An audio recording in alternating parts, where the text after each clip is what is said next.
Hello, and welcome to the Dance Physio Podcast, a podcast designed to explore ideas and foster discussion around dancer health and wellness. We're here to challenge the status quo, bridge the gap between dance science and the studio, and help change the landscape of the dance industry for the better. I'm your host, Erika Mayall, a dancer turned physiotherapist who is deeply passionate about leaving the dance world better than I found it. I'm so glad you're here. Let's get started. Hello, everyone, and welcome back to another episode of the Dance Physio Podcast. Just before we get started today, I want to remind you, if you have not yet subscribed to the podcast, please do so. It does help just with rankings, and so other people can find the podcast. And if you have not yet left a review or a rating for the podcast, I would be so appreciative if you would take 5 seconds right now just to go and leave a review and a rating. Thank you so much for all of your support. So we are going to get into today's episode of the podcast. Today, I want to talk about an injury or a condition that we see commonly in dancers, but it is not necessarily an injury that is super common in other populations and other specifically like athletic populations.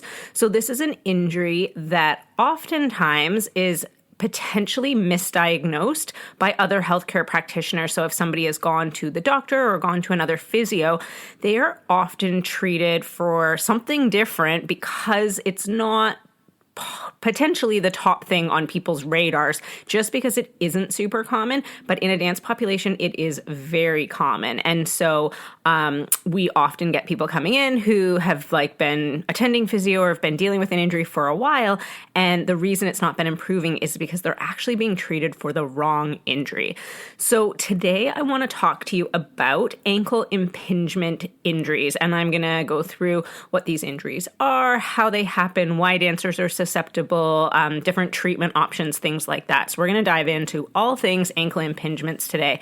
And you'll see as we go through this why it is common that people are being sort of misdiagnosed, because these injuries often present really similarly to an Achilles tendinopathy issue. And so the most common thing I see in the clinic is people coming in and they're saying, oh, I've been dealing with Achilles problems, or I've been having Achilles pain, and I've been treated for Achilles tendinopathy for, 3 months, 6 months, whatever it is, but it's just not getting any better. And when we actually take a look and do an assessment, it turns out that it's not an Achilles problem at all. They're actually dealing with this posterior impingement or posterior ankle impingement injury. So what is a posterior ankle impingement injury?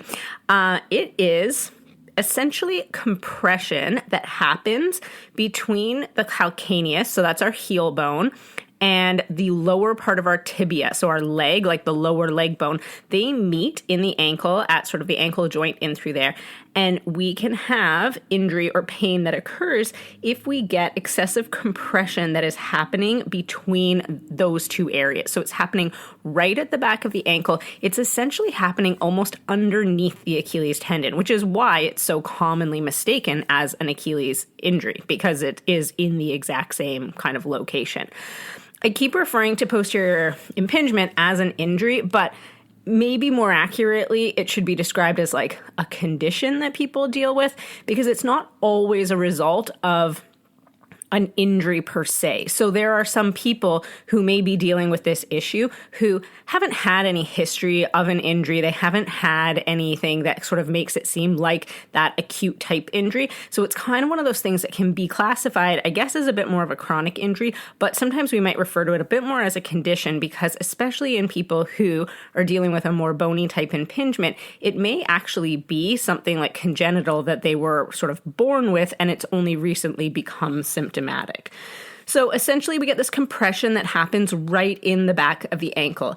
And this compression happens most commonly when people are in a fully plantar flexed position. So in layman's terms, that basically means when your foot is pointed.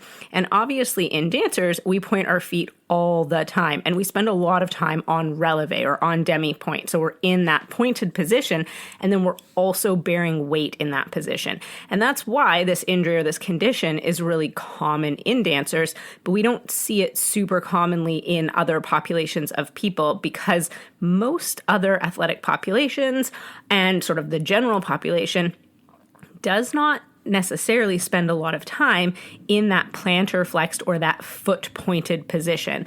And specifically with dancers, we see impingement issues happening when we are have our foot pointed and then are in a weight bearing position. So essentially on releve or on that demi-point position.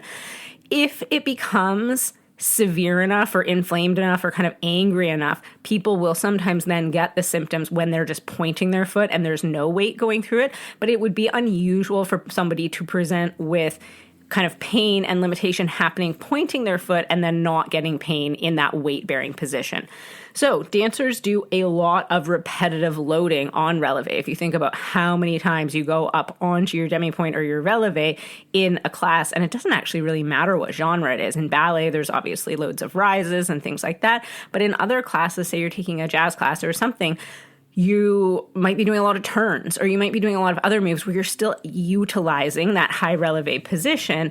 And so we have that repetitive loading that is happening, and that can create this compression or impingement. And impingement essentially means like pinching that's happening in through there. So we can get this impingement that happens right at the back of the ankle. There are actually two different types of impingement that we see with these posterior ankle impingement injuries. And the first type is a bony impingement. So like I said before, this compression that happens between the calcaneus, which is our heel bone, and then the lower part of our leg bone in through there. And what can happen in some people is those two pieces of bone, as we point our foot or go into that releve position, they actually just like bump up against each other. And that, like I said, can create sort of irritation or potentially inflammation in that area and then lead to sort of pain and limitation in range of motion. There are some people who are going to be more susceptible to these bony types of impingement, often due to the shape of their bones. And so there are some people who have a more prominent kind of like piece of bone that sticks out, especially on the back of the calcaneus, than potentially other people. And so if you do have a more prominent piece of bone in through there, it is more likely to potentially get sort of pinched or compressed in that area. There are some people that have a little bit of like an extra sort of accessory bone in that area that potentially hasn't fully fused sort of during development, and it's quite common. We call it an os trigonum. You don't need to know the name of it, but in those people, they again are going to potentially be more susceptible to having these impingements because that bone just sticks out a little bit further, or it maybe like isn't fully fused in through there. These os trigonums, or having the more prominent bone, is actually fairly common. Like when they take x-rays of people's feet, they'll find that as like an incidental finding in a lot of cases that never causes people any problems whatsoever. But in a small percentage of people, it can become symptomatic or it can become problematic. One of the things we see commonly is that people haven't had any issues with it, and especially if it's like an os trigonum, like they were, born like that, they've had it for ages, and maybe, when they're 16, 18, 25, all of a sudden they develop this posterior impingement syndrome. There is sometimes a precipitating event that maybe makes things symptomatic. And so it could be, say, an ankle sprain type injury. So they've rolled their ankle, they've had another injury. It could be a hip injury. It could be a knee injury. There's often something that's happened that's maybe altered their biomechanics slightly, and that has led to this bony impingement becoming symptomatic. It's not that it all of a sudden showed up overnight. They likely had that bony morphology or that bony design their whole life, but it is for some reason become symptomatic. In people who have a bony type of impingement, they will most often, and this isn't an always case, but they will most often feel the pain a little bit more towards the outside of the back of their ankle. So if you think about like where your Achilles tendon is, if you were thinking about the outside part of like the kind of side of your Achilles tendon there, that is often where people will point to. If you say sort of like, where exactly are you getting the pain? They'll often very specifically pinpoint, oh, it's like right here in this spot. And it's often a little bit to the outside. They most commonly get pain in that releve position. So like I said, when you come up onto demi-point, those bones get closer together. And if they have this impingement, it's getting pinched or compressed in through there. And that will usually cause them pain. If it gets angry enough, then they may also have pain just with pointing their foot. But generally, it's like a releve type position. Or if you have a ballet dancer, then when they're like fully on their block of their point shoe, so that fully plantar flexed or pointed position, that is most often where they will have symptoms and feel pain. The other type of impingement that we see is what we call a soft tissue impingement.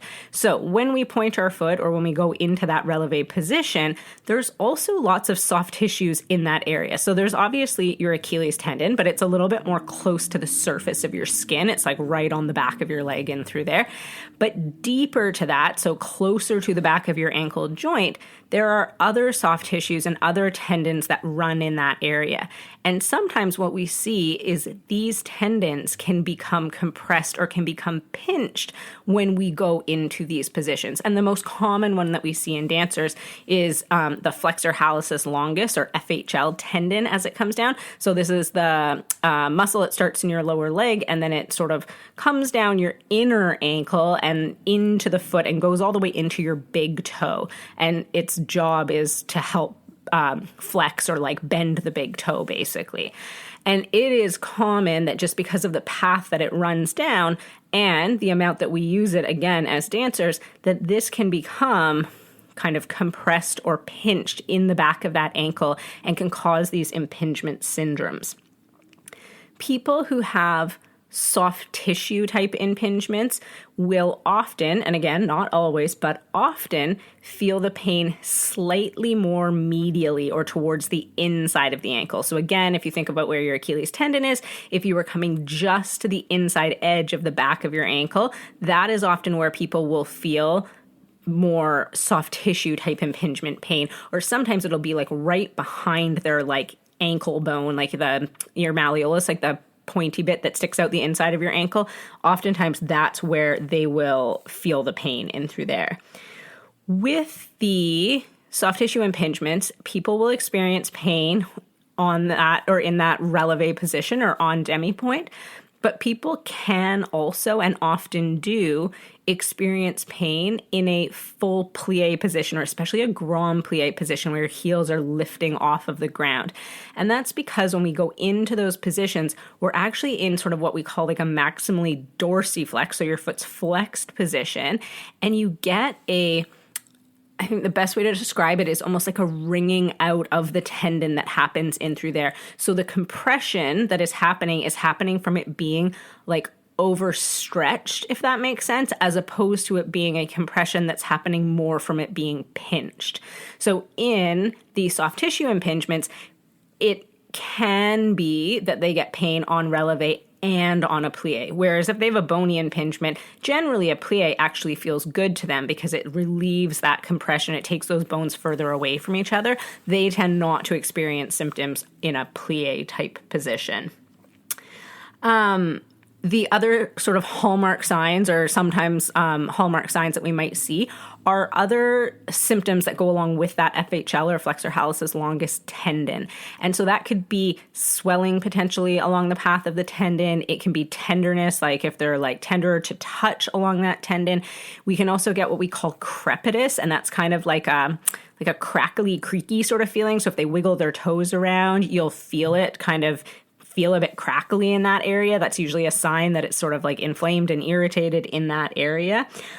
And they often also will have pain with bending their big toe upwards. So like extending their big toe or pulling their big toe upwards. And again, that's kind of stretching that tendon or maximally stretching that tendon, and that can create pain. So the clinical presentation is slightly different for a bony impingement versus a soft tissue impingement, but both of them are often going to have pain with the releve type position.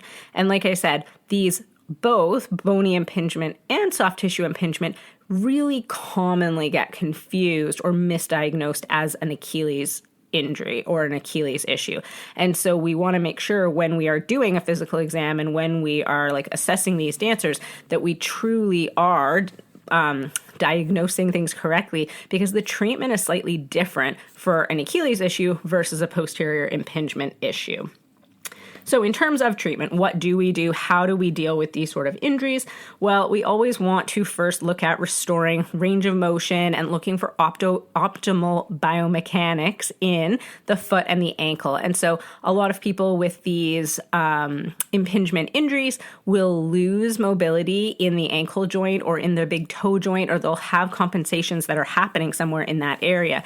So we always start by trying to restore that mobility and restore the biomechanics of the area. We, of course, want to look at foot and ankle strength and control. So looking at the intrinsic muscle functioning of the foot and also looking at the more extrinsic, so the ankle muscles that come up from the leg or originate in that lower leg area. So we're really looking at a lot of the things that we look at with a lot of different injuries in terms of biomechanics and like strength and control and loading and all of those types of things.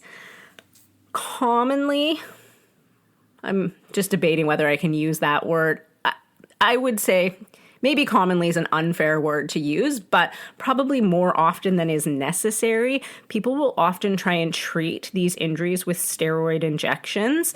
And this is something that I have a bit sort of mixed feelings on. I think there is potentially a time and a place for steroid injections, but oftentimes with impingements, it is not, at least in my clinical experience with dancers I've dealt with who've had these issues, it is often not a super helpful treatment option. So dancers often don't get great results with these steroid injections, and there's a lot of downsides and sort of side effects of steroid injections. So if it is something that your healthcare provider is kind of recommending as a course of treatment, I would do your research about whether that's the most appropriate or best course of action for you.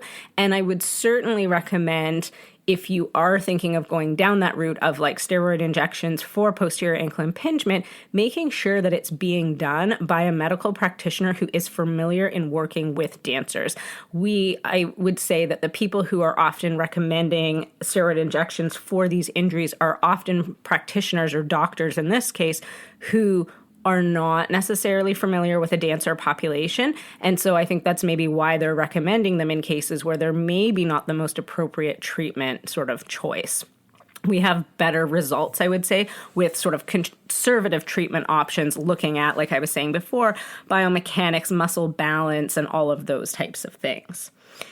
Surgery is sometimes an option or a treatment choice for these injuries, more commonly in the bony impingements than in the soft tissue impingements. So if you are somebody who has that little bit of like extra bone, like an os trigonum or something like that, that is causing that bony posterior impingement, surgery may actually be the best option for you. It doesn't always have to be. A lot of times people will try conservative treatment first, do physio, things like that.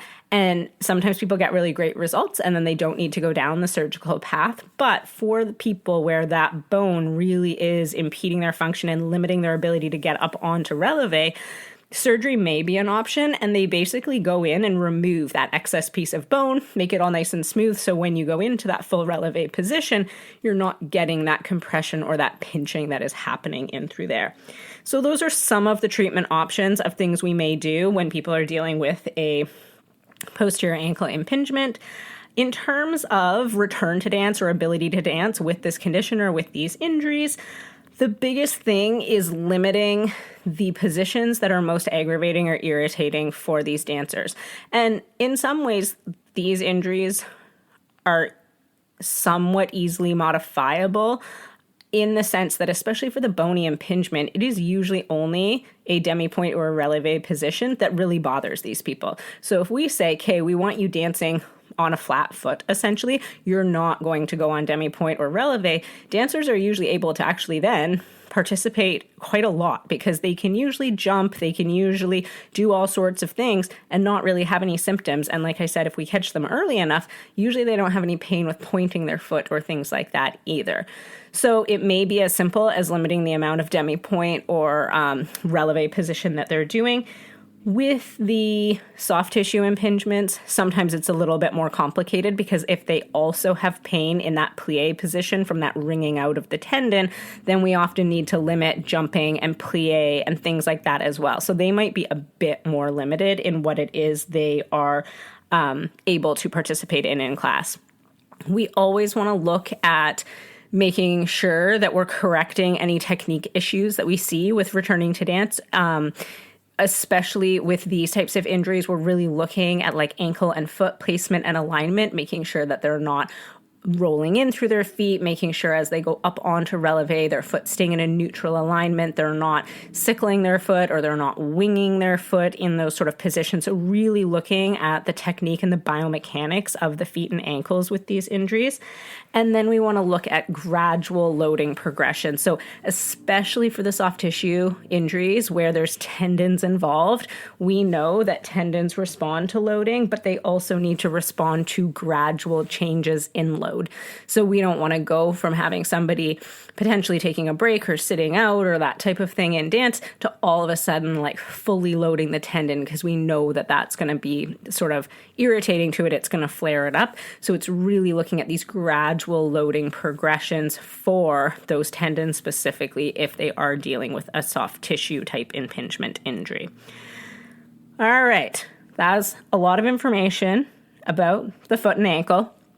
Like I said, I just wanted to draw your attention to this particular issue or this particular injury that happens because, as I said, it's really common in dancers, but not as much in other populations. And so it is often missed as a diagnosis because healthcare practitioners are maybe not used to seeing it super frequently. So if you're having sort of pain in the back of your ankle and maybe you've been being treated for something else, and it's often an Achilles issue, and it doesn't seem to be responding to treatment, it might be worth just asking the question, hey, do you think it's possible that maybe this is like a posterior impingement thing going on? Because maybe that will trigger your healthcare provider's memory or maybe memory is not the right word, but trigger them to think, oh yeah, actually, maybe I should assess for that. Perhaps there's something slightly different going on and it's not truly an Achilles issue.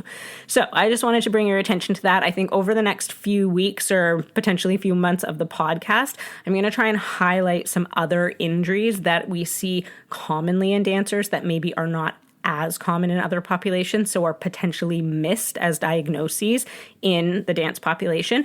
So if you have any injuries or conditions that you think fall into that category or you have questions about that you want me to cover in a podcast episode, please let me know. Reach out. You can reach me on social media. Send me a DM. I'm Dance Physio Erika on all social media platforms. Or you can also send me an email, and my email is in the show notes. So thank you so much for listening. I hope that was helpful. I hope that maybe that has given some people an idea of other injuries that can potentially be happening in the ankle that are not an Achilles tendinopathy. And once again, like I said, thank you so much for listening, and I hope you have a great rest of your day.